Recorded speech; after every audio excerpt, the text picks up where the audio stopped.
Live from the church basement, it's the Northwoods Assembly Bible Study with PB&G, where if you miss a little, you miss a lot. All right, thanks for joining us tonight, everybody. We are Here. we are here. We are here.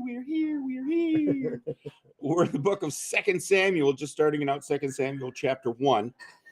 So if you want to find your Bibles and get tuned into that. That's probably a good place to start. As always, this part over here is for you to comment, interact with each other. You can type in questions, comments, interact with each other. If you have questions, Gary gets the hard ones, I get the easy ones. And it's kind of where we're at. We've got our coffee and our candy, right? There we go. All right. So we're ready to go. Gary is going to open us with prayer. And thank you again for tuning in, and we'll get right to it. Go ahead, Gary. God bless this study tonight. Bless our understanding that in this discussion, and just guide us into your truth, not just discussions about stuff that happened and theoretical principles or biblical principles, God, but just guide us into your truth. Guide us into something that sinks into us and changes us, not just our thoughts, but our walk and our being. Lord, just help us to find Jesus. Right. Well, second, that is page 450.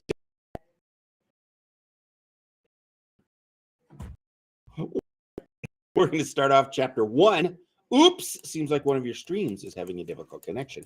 Well, we're just going to keep going anyway. So, 2 Samuel, this... Hey, Dirk. Hi, Dirk. How you doing?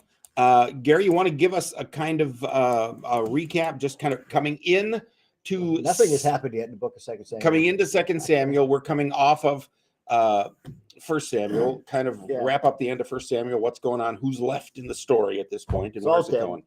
Saul is dead. Jonathan's dead. Jonathan's dead. Most of the rest of Saul's boys are dead. Samuel is dead.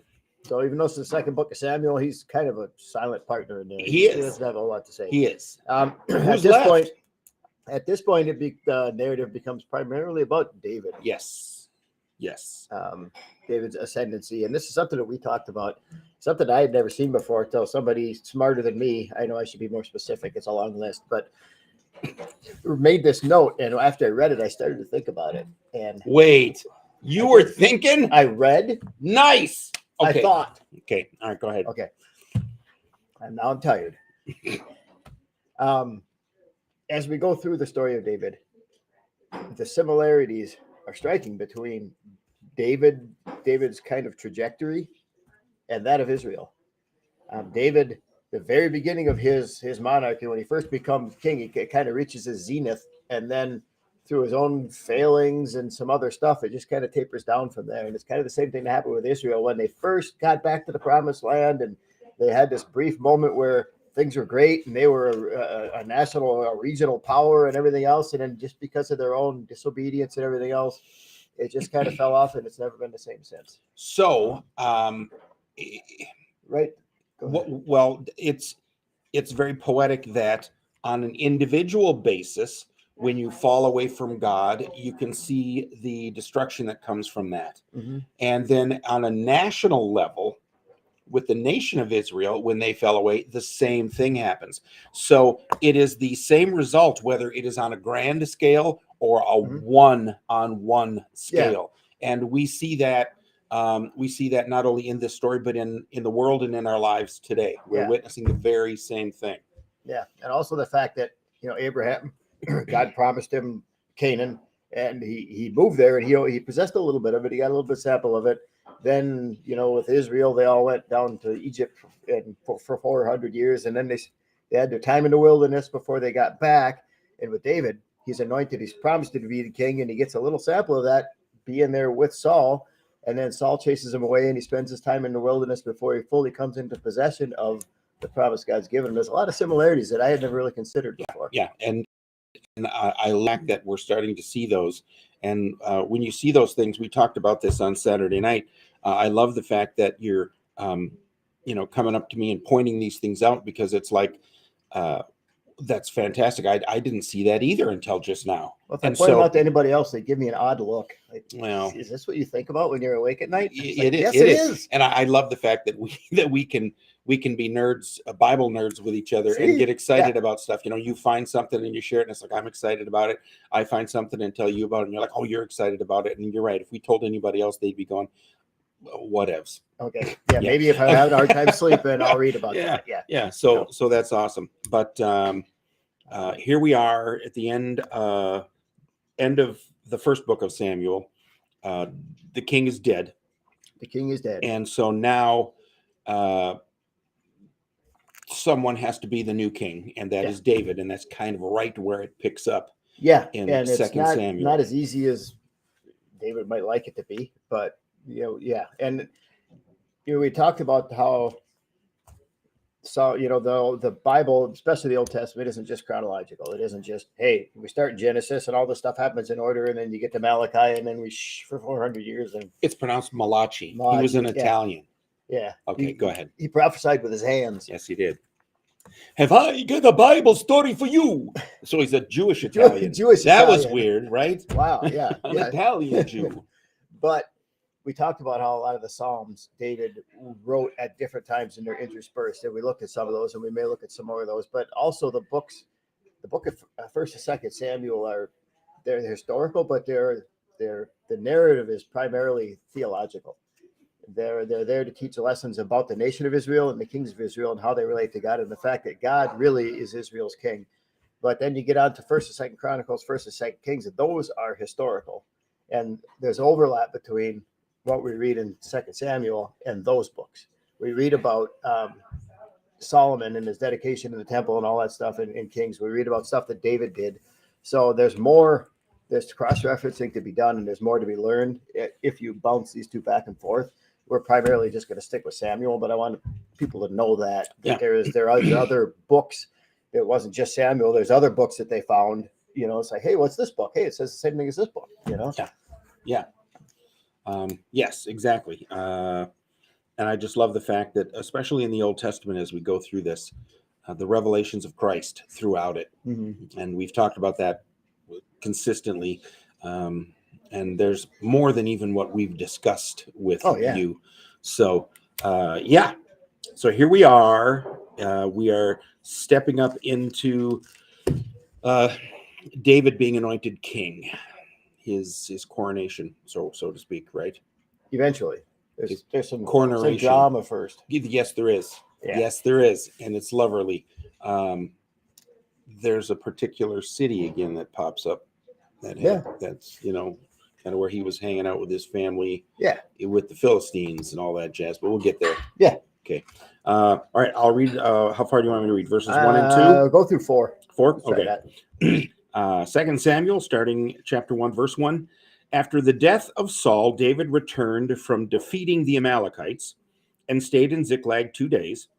On the third day, a man arrived from Saul's camp with his clothes torn and with dust on his head. And when he came to David, he fell on the ground to pay him honor. So this is after that battle from 1 Samuel. And Saul has thrown himself on his sword, and all that jazz has happened. Yep. So verse 3, where have you come from? David asked him. And he answered, I have escaped from the Israelite camp. What happened? David asked. Tell me. He said, the men fled from the battle. Many of them fell and died, and Saul and his son Jonathan are dead. Dun, dun, dun. So David and his men, they went off to, first, he was living with the Philistines, and he had the one king kind of hoodwinked, but there was a like 7 kings for the Philistines. The rest of the guys said, well, we don't want David standing at our back when we're fighting Israel. They didn't trust him. We don't want to do that. No. So they sent David away. And when David got home to Ziklag, which was a town that was originally promised to Israel, they were supposed to take possession of it, but they hadn't done it because the Philistines had it. Well, this Philistine king gave it to David, kind of fulfilling that.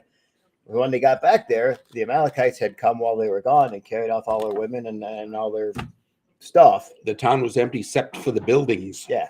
Yeah. Yeah. So David went and kicked butt and got his lady back and his stuff too. So then he got back to Ziklag. So now David's been there, and it's been like 2 days, but he doesn't know what happened at the battle yet. No, the battle between Saul and the Israelite army and the Philistines. Right. So David's like, cliffhanger. You know, I don't know what happened, but there's really nothing he can do but wait until somebody comes. Right. And lo and behold, this guy comes and says, "Hey, I was out there. I escaped from the Israelite camp." And he said, "Well, so yeah, well, what? Well, Saul's dead, and Jonathan's dead, and a good part of Israel's dead, and yeah, it couldn't have gone much worse. We lost." Yeah. So, all right, go ahead. Verse 5. Verse 5. Then David said to the young man who brought him the report, "How do you know that Saul and his son Jonathan are dead?" "I happened to be on Mount Gilboa," the young man said, "and there was Saul leaning on his spear with the chariots and riders almost upon him. When he turned around and saw me, he called out to me and said, 'What can I do?' And he asked me, 'Who are you?' 'An Amalekite,' I answered. Then he said to me, 'Stand over me and kill me.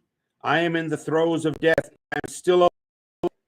So I stood over him and killed him, because I knew that after he had fallen, he could not survive. And I took the crown that was on his head and the band on his arm, and have brought them here to my Lord." So what's the story he's telling? Well, the story he's telling, what he's selling, or what I'm buying, they're not exactly the same thing. They are not. He says, "Yeah, I just happened upon, I was there. I was with the Israelites, and Saul, he fell on his sword, but on a spear, but he wasn't dead yet. So then I finished him off because he asked me to, and then I brought you this to show you so that you know. So I really did Saul a service, and now I'm doing you a service." Yes, I did the bidding of my king. I helped him in his dying moments. I helped Israel, and I've got this, and now I'm here to help you, David, and serve you. Yep. Now, a few things. Saul, he was never without his spear. It was kind of his reputation was he had his spear. Saul and his spear. It was kind of his symbol. But when Saul does kill himself, did he use his spear? No, he did not. No. So if somebody who hadn't been there, they might have thought he used a spear, or if they didn't see the weapon in him or something. This was the first thing, and then. Well, you want me to read what happens here? There's you want to get to that? We'll parse out his account a little bit first, because David's reaction might seem a little bit harsh. But okay. Second thing, David just got done killing a whole camp full of what? Whole camp full of Amalekites. Amalekites. And why was that? Because they ransacked and ravaged Ziklag, the city where he was living, and took all of his armies. Families were there. When David and his armies went off, all lives and all of their children and their moms and their dead grandma and grandpa and everything else and their cattle and their sheep, they left them all there in Ziklag. But then the Amalekites came and took them all, and David had to go fight the Amalekites to get them back. So the Amalekites are not really high on his list today. Well, if you go back to the Exodus, when the Israelites were coming in, the Amalekites came against them so severely that God actually promised the Amalekites that the earth will be cleansed of you, basically. So he had commanded the Israelites to eliminate the Amalekites. So, and did they? No, they did not. And that's why David. But they were bitter, and David was in the process of doing it. But they were enemies. So what are the chances that Saul's got an Amalekite standing behind him in the battle? Probably not very great. No. Probably not very great. What most likely happened is it got dark, and everybody kind of went back to their camp, and then over the battlefield, and the victors the corpses of everybody else. Right. They would increase their weaponry by taking all the swords and would get from the Yeah. So he went out in the dark to scavenge the battlefield and see what he could find. He came across a dead king with a crown and stuff, and he said, if I scoop this up and I find David, I mean, I should give him the crown. I mean, then because David, he's supposed to be kind of the king. If he has the crown, he's going to be the king. And then maybe I could even tell him that I finished Saul off. I mean, I could probably, be his right-hand man. I mean, well, because everybody knows there's been a conflict between Saul and David. Yeah. And you're right. He's probably thinking, maybe I can benefit from this. Maybe I can profit from this. Mm-hmm. Yeah. He's a war profiteer, a liar, a scammer, a con man. I don't think he's definitely not being honest. No. And that's obviously a thought of mine, but I think it's pretty likely that what he's telling David isn't true. There's just too many stretches there for it to be accurate. And as we'll see, I don't think David believes him in the least. No. You want me to read what Yeah, really happened? read the next section. Well, no, this is back in chapter 31 of 1 Samuel. Read that. Yeah. This is what really happened. His story is he went there and Saul had impaled himself on his spear and was still alive. Mm-hmm. Well, here's what I actually Saul and fell on it, where you put the sword on because captured him alive. Yes, sir. So he's like nope. Yep. So it says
test.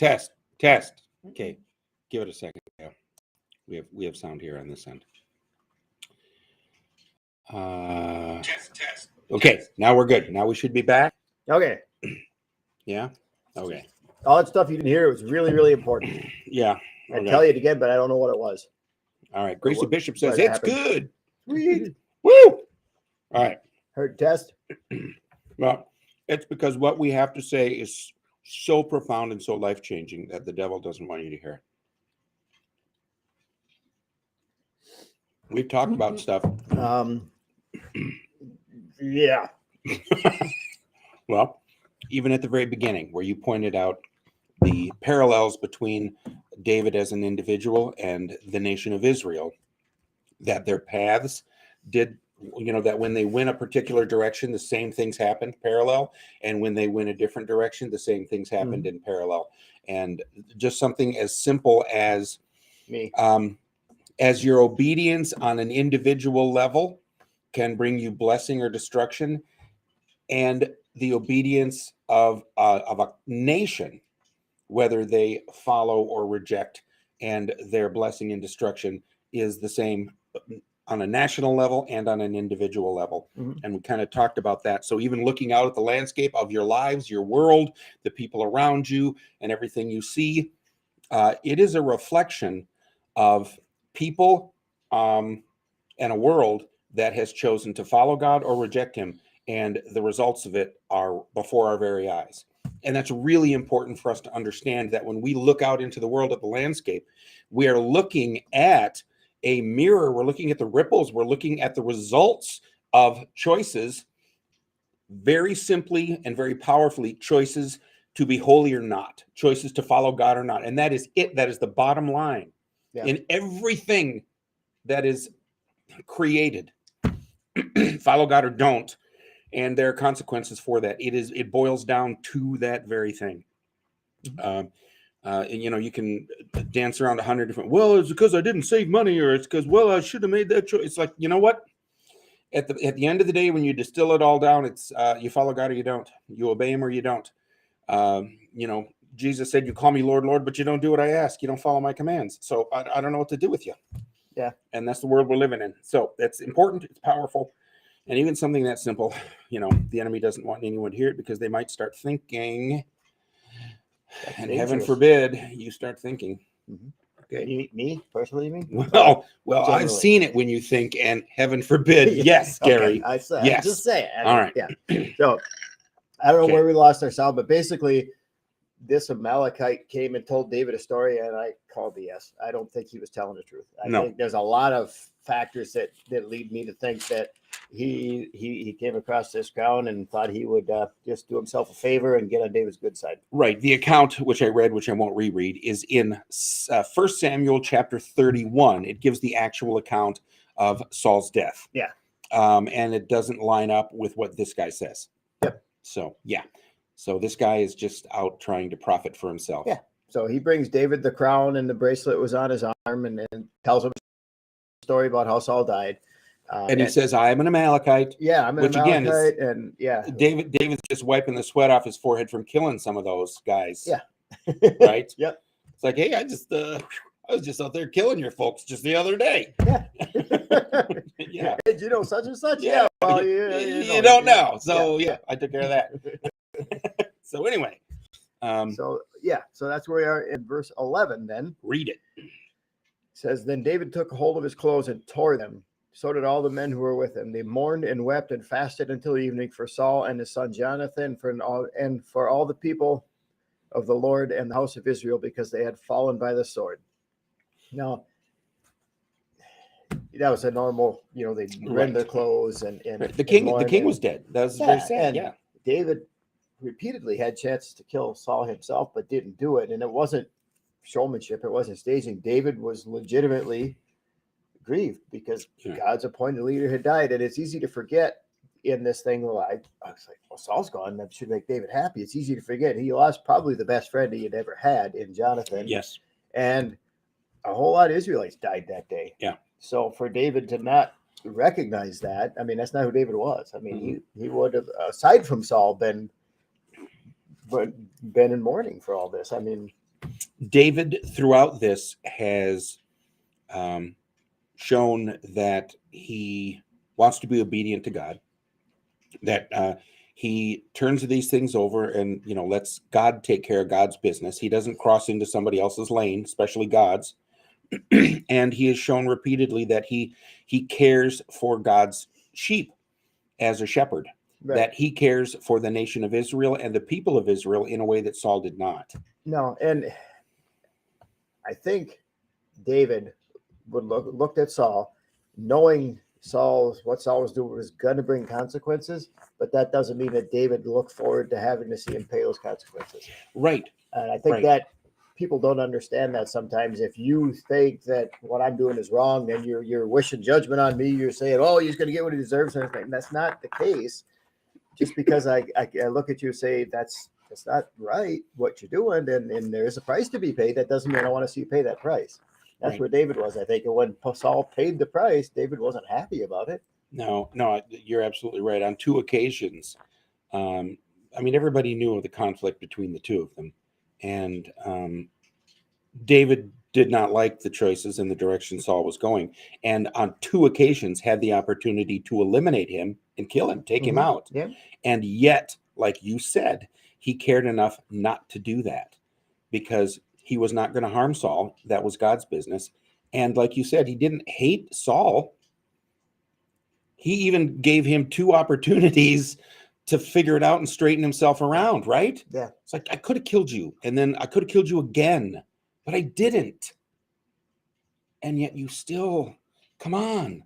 And again, that is a wee bit of a microcosm of God's heart, where, well, God is so vengeful. It's like he has given us opportunities infinitum to pull our heads out and get it right. And we And we just don't. Yes. Or we as soon as stuff starts to go well, then we forget about him. Oh my gosh, even the book of Revelation is that. It's like, how much more clear can I make it to you guys? Come on. I'm giving you one more chance, and I'm giving you another chance, and then I'm giving you another chance. Oh my gosh, because the clock's ticking. And there is going to be one day when there are no more chances. So you better get one. Get one of the ones I got out there. So Saul's gone. He's dead. Yeah. And you're right. And one of his besties, an amazing person who we talked about a couple of Bible studies ago, that would be awesome when we finally get to meet him. Yeah. Because he's a stellar guy. Yeah. And that would be the stellar guy we want to meet. Jonathan. Yes. So anyway, keep going. Here we go. So verse 12, David said to the young man who told him, "Where are you from?" And he answered, "I'm the son of an alien, an Amalekite." And David said to him, "How is it that you are not afraid to stretch out your hand to destroy the Lord's anointed?" And David called one of the young men and said, "Go cut him down." So he struck him down and he died.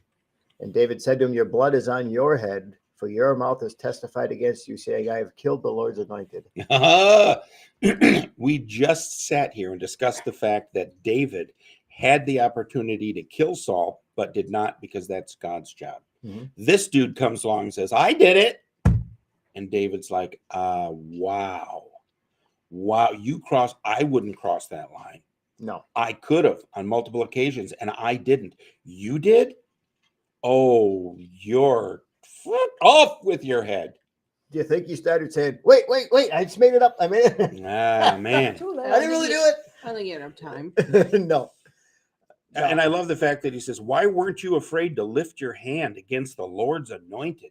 He's like, what kind of an idiot are you? How dare you raise your hand in violence against God's anointed man, who he has chosen, who he has put in place, who he has allowed to be the king of Israel, and you think that you have the authority to step in there and swing a sword at him? Little buddy, it's done. You're done. Yeah. He didn't really reckon who David was. He didn't he had no idea. Understand. He had no idea. Just the fact that he was an Amalekite to David would have been, well, God's command is that you guys are no more. So, but he thought to curry favor. He thought, I'll get in there and I'll give him this and I'll tell him I killed the king, and it's like, David, as soon as you said I killed the king, David's like, well, I don't care who you are. Yeah. Then there's one penalty for that. Well, do you think David would want this guy hanging around? Because if David is now going to be the king, this dude killed the last king. I certainly can't trust him to hang around me, because he seems to be a king killer. So he's going to have to go anyway, right? Yeah. I mean, there's a ton of different things happening here. Yeah. But yeah. And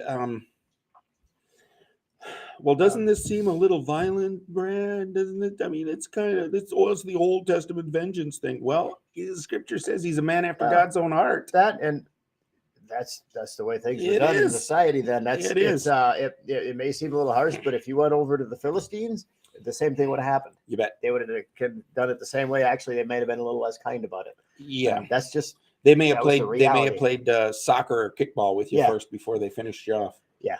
So, I mean, that's reality. But this would have made a statement. Like David really meant it. And don't raise your hand against the king. Yeah. And another thing it would have done, if only secondhand, I doubt this was David's motivation, but this makes this a memorable event.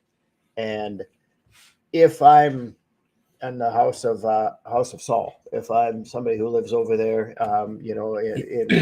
around him, and all of a sudden Saul's dead and David's in possession of the crown, I'm thinking, well, gee, David, how'd that happen?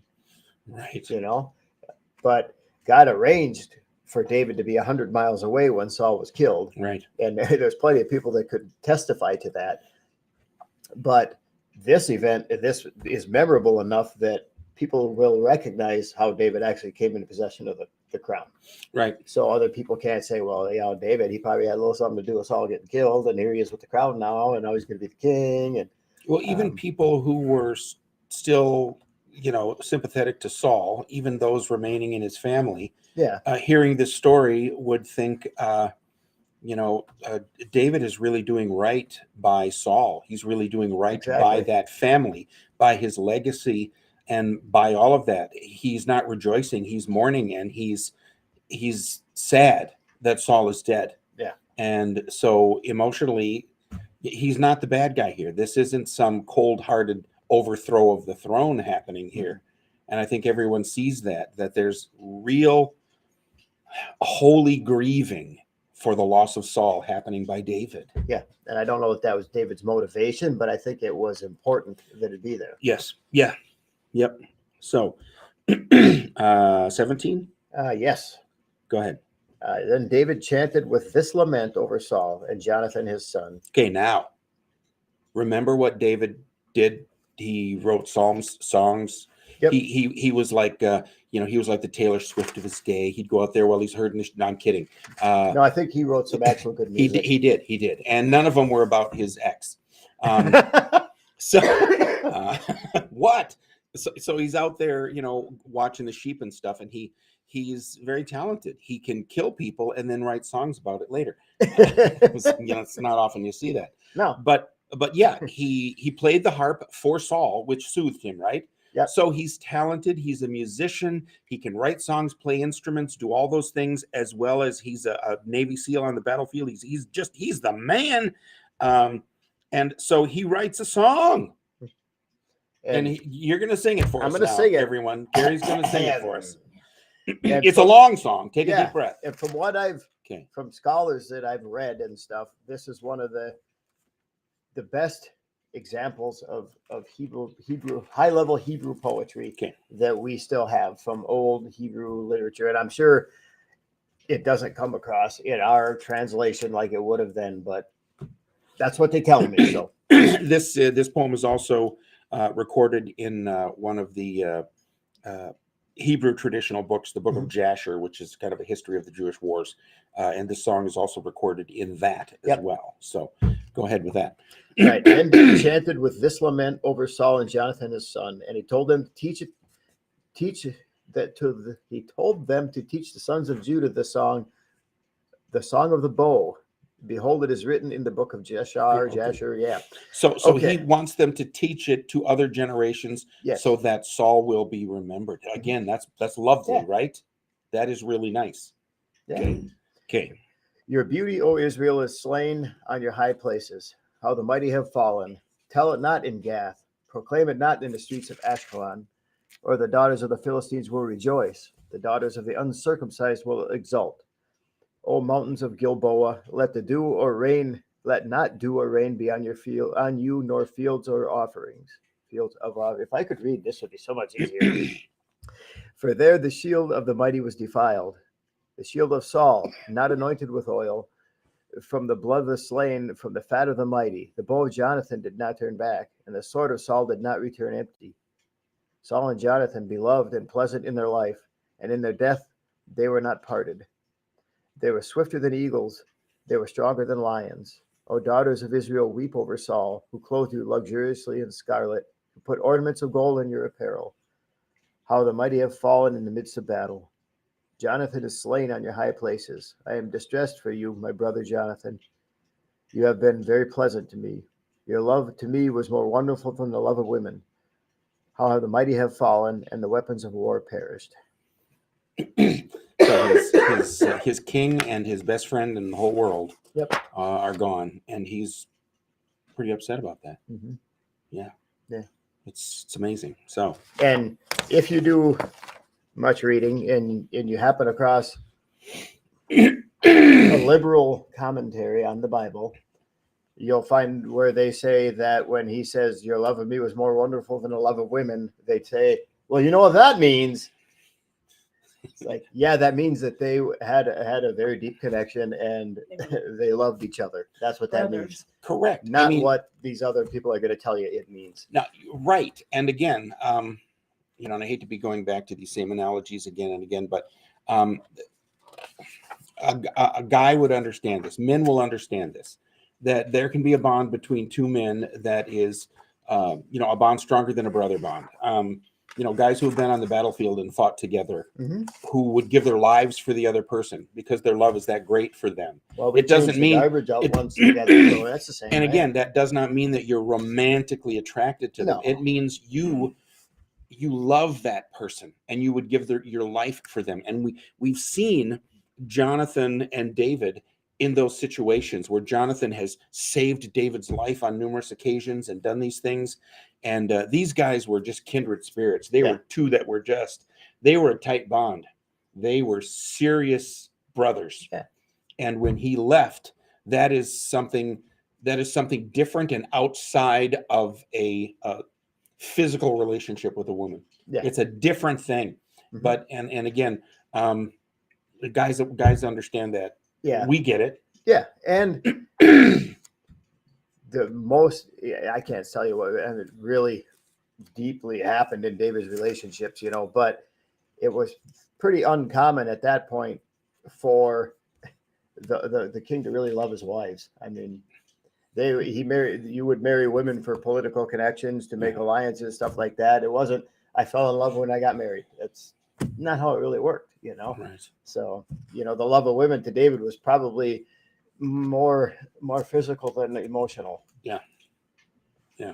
I mean, again, I can't say that's absolute. I wasn't in the marriage counseling sessions with him and Bathsheba, but of course there was no Bathsheba not yet at this point. But he did care enough about his current wife that he went and killed all the Amalekites to get her back. So that's true. So, yeah. I mean, he loved her. Yeah, he must have. Yeah. Okay. All right.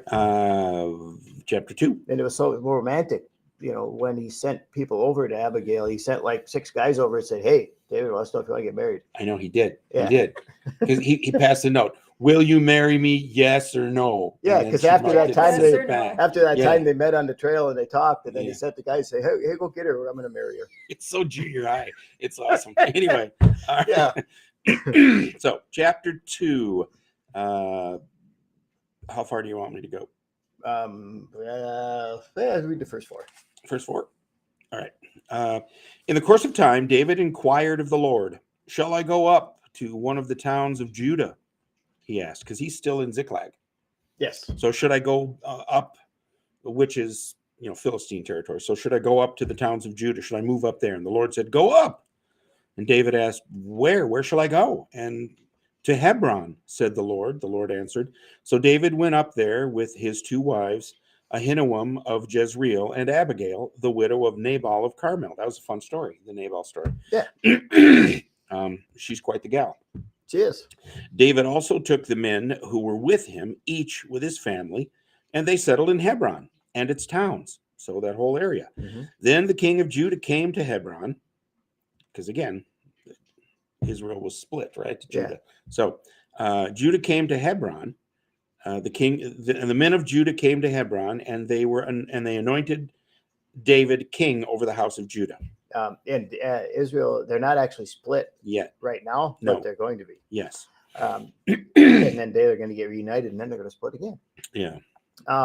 Hebron is important for a couple of reasons. I mean, it makes sense for David to go there. One, because Nabal had extensive holdings there. So through his marriage to Abigail, David would have had influence in Hebron. So yeah. It would make sense for him to be received well there. Second is, if there were anybody that said, "Hey, David killed Saul," there was such a thing set up in the Mosaic law called cities of refuge. Yes. And if you were accused of a murder that you didn't commit, you could go to this city of refuge, and they couldn't come and get you there and put you to death. Yep. If you could get there, you might be able to get it was a sanctuary. Yeah. And you could plead your case. Yeah. And Hebron happened to be a sanctuary city. not exactly the same as what a sanctuary city is today. No. But it would have been important if there were people that thought David had killed Saul, they wouldn't be able to come to heaven and do anything about it because there's sanctuary there. Yep. All right. I kind of left. I stopped halfway through 4 because the second half of 4, moving into 5, Okay. kind of is connected. Start at tells enough 4.5. Yes. So do that. Or 4.47. And they told David, saying, it was the men of Jabesh Gilead who buried Saul. And David sent messengers to the men of Jabesh Gilead and said to them, may you be blessed of the Lord because you have shown kindness to Saul your Lord and have buried him. Now may the Lord show loving kindness and truth to you, and I also will show this goodness to you because you have done this thing. Now therefore let your hands be strong and be valiant, for Saul your Lord is dead, and also the house of Judah has anointed me king over them. That little rider at the end kind of is weird. And oh yeah, by the way, the men of Judah have anointed me king. So he's now king of Judah. He is. And I think he genuinely wanted to get this message to these people, but he also had to let these people know what had just happened because, God had anointed him king. So the men of Judah are just finally catching up to what God's doing. But now David, everything he does has significance in another way. It's like if you're president of the United States, no matter what you say, it's going to get dissected 400 different ways. If you put something out on the internet, it's going to get dissected 400 different ways. It's the same thing for David now. Everything he does is going to be under a microscope because he's king. Right. So he can't just offer condolences, but there's political things and considerations to be made. He has to offer condolences, not as the guy in the house across the street, but he has to offer those condolences as now the king. Right. But also, these were some of the closest people to Saul. Yeah. So if these people accept David as king, it would go a long way for other people to accept David as king. Yeah. So, I mean, there is some political consideration here, but, it's easy to say, well, this is a political move, but I don't think it was primarily a political move. I think David really wanted to thank them for what they had done, Israel is in a hurting spot. Yeah. The Jews are in a hurting spot. Not only was their king is dead, their army was soundly defeated. There's a lot going on, and they're really licking their wounds, and he is trying to offer something in some way that can give them hope that you've got a king and we're moving forward, and here's some salve for your wounds so we can heal and move on. And you're absolutely right when you said he now has to be, I guess for lack of a better word, a little more political about his response. Mm-hmm. Right? Yeah, he doesn't have a choice. No. Yeah. So how's that go? All right. In verse 8, but Abner, the son of Ner, the commander of Saul's army. Wait, just read that again because it Abner, is so the fun. son of Ner. Abner, the son of Ner. Yeah. Abner, and his daughter. And his brother Ner. His daughter, I'm making this up as I go. And his daughter Isner. Yeah. Yeah. Sure. We could go on for days. Sure. All right. Had taken Ishbosheth, the son of Saul, and brought him over to Mahanaim. He made him king over Gilead, over the Asherites, over Jezreel, and over Ephraim, and over Benjamin, even over all Israel. Ishbosheth, Saul's son, was 40 years old when he became king over Israel, and he was king over Israel for 2 years. The house of Judah, however, followed David. So what's happened here? Well, it was traditional for the son of the king to become king if Correct. Something happened to the king. And as we get to know Ishbosheth, it seems likely that they left him behind because they needed somebody there in case something happened to him, and it doesn't look like he'd be very much good on the battlefield anyway. Yeah. So they just left him behind to keep the dust off the knickknacks while they were gone. Yes. But Abner, who, as we will see, is really the power behind the throne, dusts off Ishbosheth and says, "Here's your king, Israel." Yes. And most of Israel says, "Okay," except for Judah, because they had already anointed David. And so now, after all that plague and intrigue and turmoil and stuff, now we get a little civil war. We do. And, God's promise to David was, you will be king over Israel. And Samuel, before he died, tells Saul, "You have been replaced as king of Israel. Another has been anointed in your place." And that one who was anointed in his place was David, not Ishbosheth, Who? the son of Saul. Oh, Jonathan. Izzy, the son of Saul. Is he the son of Izzy, Saul? Izzy Yeah, he is. He is the son of Saul. Yes. Sheth. Anyway, so this is not the end, because what God had proclaimed hasn't come to pass yet. Right. But since God proclaimed it, it is going to come to pass. Yep. So we're almost there, but not yet. Right. Okay. The people didn't know then, did they? I mean, when Samuel anointed David, I just assumed that a lot of the people knew that was going to happen, but they really didn't. Just the people that were present. Right. Yeah. That wasn't something that they were going to share with go, hey, Saul, guess what happened? You know? Okay. So it was just like, Saul. I mean, a few people knew. Yeah. Okay.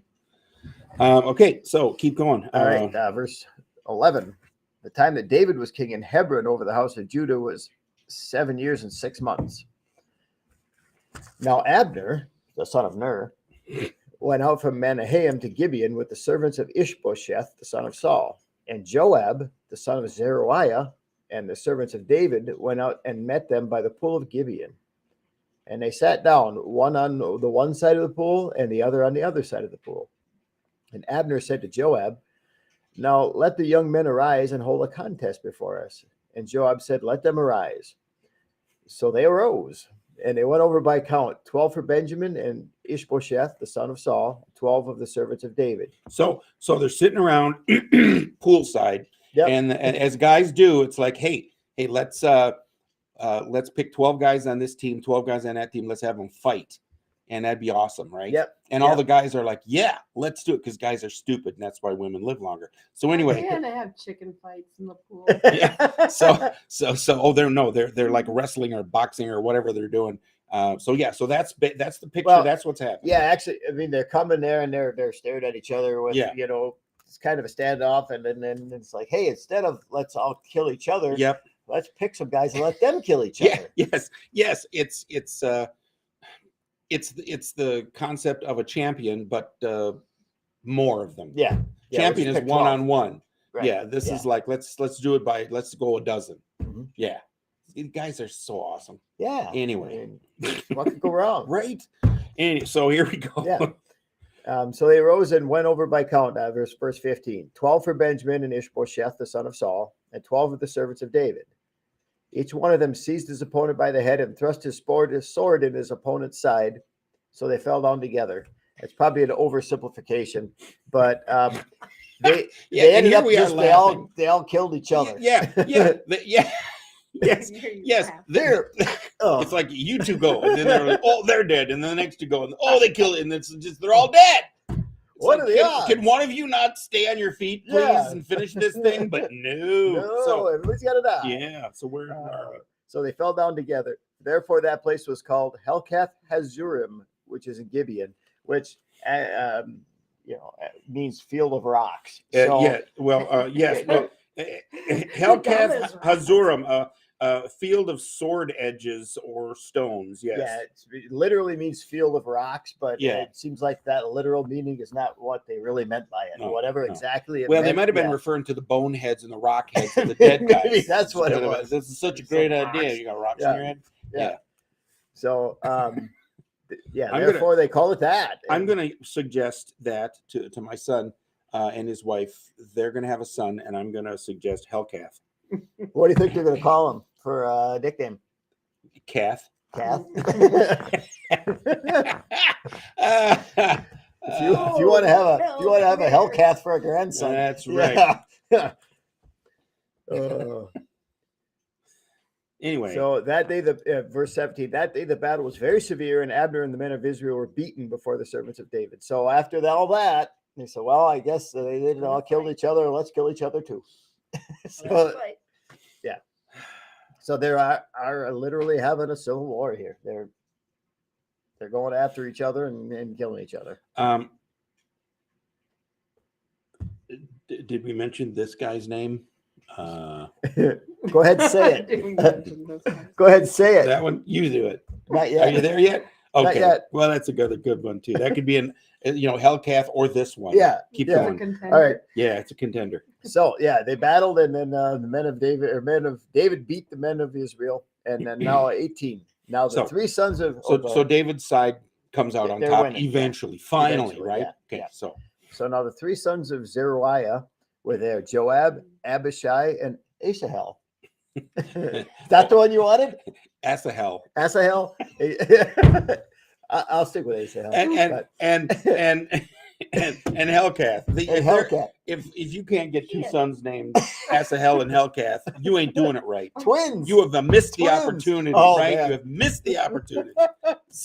So That's anyway, better than I don't know why these Lamangelo or names Angelo. aren't more popular. Oh my God, my son's got a biblical name. It's Michael. It's James. It's like, well, these are. What's wrong with these? Yeah, mine does too. Right? Asahel. Yes.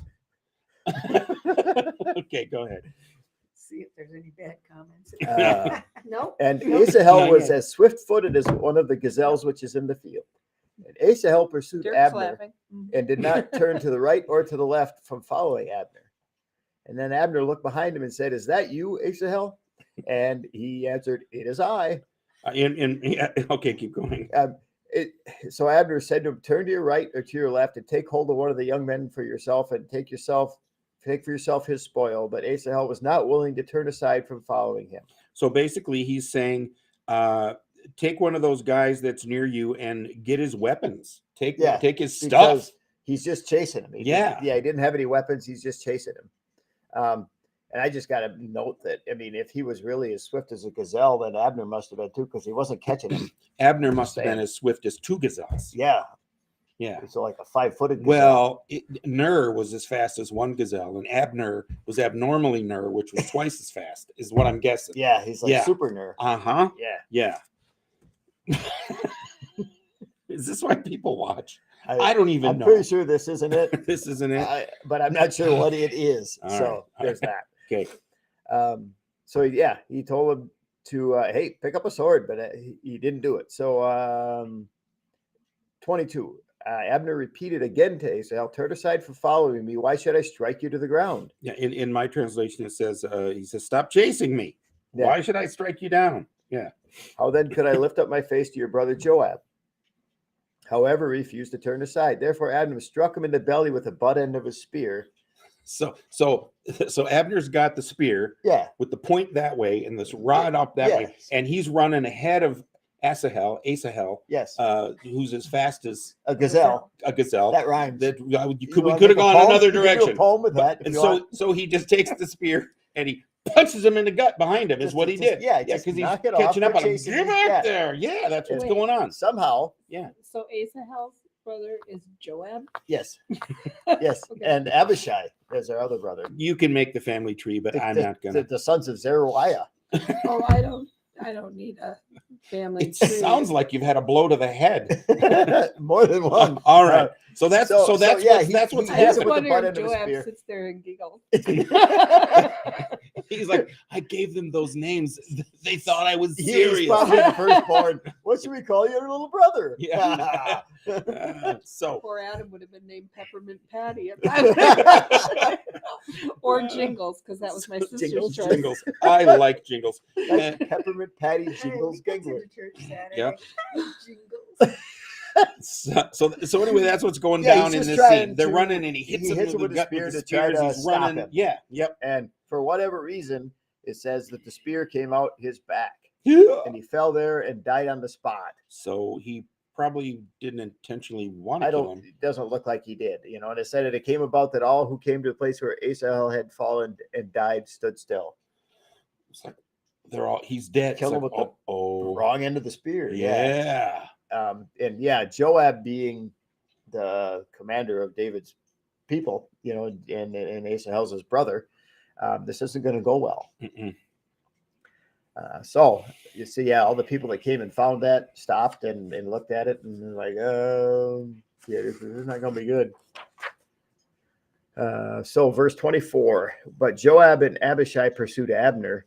And when the sun was going down and they came to the hill of Emma, which is in front of Giah by the way of the wilderness of Gibeon. The sons of Benjamin gathered together behind Abner and became one band, and they stood at the top of a certain hill. Then Abner called to Joab and said, "Shall the sword devour forever? Do you not know that it will be bitter in the end? How long will you refrain from telling the people to turn back from following their brothers?" And So what's that speech? So well, about? they They all gathered together. they on all the top gathered of a together. hill. So they were in flight. They're all Yep. spread out. They got together and they made a stand on a hill. Yep. So and Abner says, "Hey, here we are. If you want to keep doing this, you want to keep killing each other. How long you want to keep killing each other? Yeah. Must the sword devour forever? It's like, do you Keep doing this till we're all all dead? Yeah. Exactly. So yeah, go ahead. Then what? So yeah, and then it's, verse 27. Joab said, "As God lives, if you had not spoken, surely then the people would have gone away in the morning, each from following his brother." So Joab blew the trumpet, and all the people halted and pursued Israel no longer, nor did they continue to fight anymore. Abner and his men went through the Arabah all that night, so they crossed the Jordan, walked all morning, and came to Manahem. So they gave it up for the day. They stopped the killing. Yeah. They said, "No more will die today." Mhm. Yes, which was a good idea. Given the fact that his brother had been struck down, it might have had a lot to do with the fact that the men of Israel had massed themselves and they weren't vulnerable anymore. That might have been part of the reason Joab said, "Yeah, okay, you're right." Yeah. Well, you got a group of guys on the high ground. That's a good tactic. Yeah. Mm-hmm. So yeah, they got themselves in a defensible position, so it didn't make sense to pursue them anymore. All right. Verse 30. Then Joab returned from following Abner. When he had gathered all the people together, 19 of David's servants, besides Asahel, were missing. But the servants of David had struck down many of Benjamin and Abner's men, so that 360 men died. A victory for David's guys, no matter how you slice that. I mean, and then they took Asahel and buried him in his father's tomb, which was in Bethlehem. Then Joab and his men went all night until the day dawned at Hebron.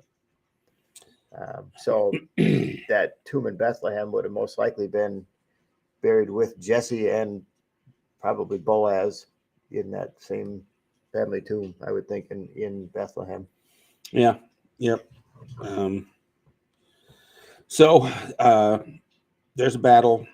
Finally happens here. David's men win, kill 360 of the Benjamites. And again, this is weird because you're thinking, well, wait a minute, the Benjamites are Israelites. Yeah, they're Jews. David and his guys, they're Israelites, they're Jews. Why are they fighting each other? Because of this split, this civil war. There's what's his name? Ishbosheth. Yeah, him. That guy. Ishi.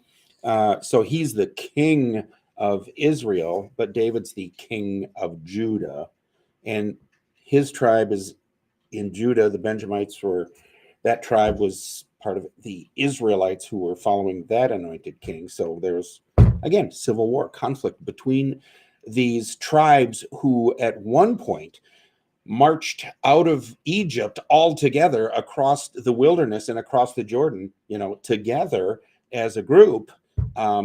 They have now become divided and are fighting each other now. Mm-hmm. Not good. No. So we're going to wrap that up. Yep. And come back to this and see how this plays out now. 2 kings, 2 nations, brother against brother. Mm-hmm. It's like the North and the South. It literally is the North and the South. Fighting each other. It doesn't change. No. I know. History repeats itself. Yeah. So there we are. All right. Everybody watching, thank you for tuning in tonight, Saturday night. We are having roasted chicken and all the sides for that. If you can make it, be here. Service starts at 6. Come a little early to fill your plate before Gary eats it all. You'll be here, right? Yeah. Okay. Yeah. Anybody that can't make it, I'll eat their chicken. You'll be sitting right in the front row to encourage me as I'm preaching? Yeah. Okay. Yeah. All Making faces like normal. Okay, and it's been really fun. We've been preaching through the book of Jude on Saturday nights. All light, fluffy stuff. Just light, fluffy, non-consequential stuff that'll get me banned from all social media because I preached it. We'll see how long that takes.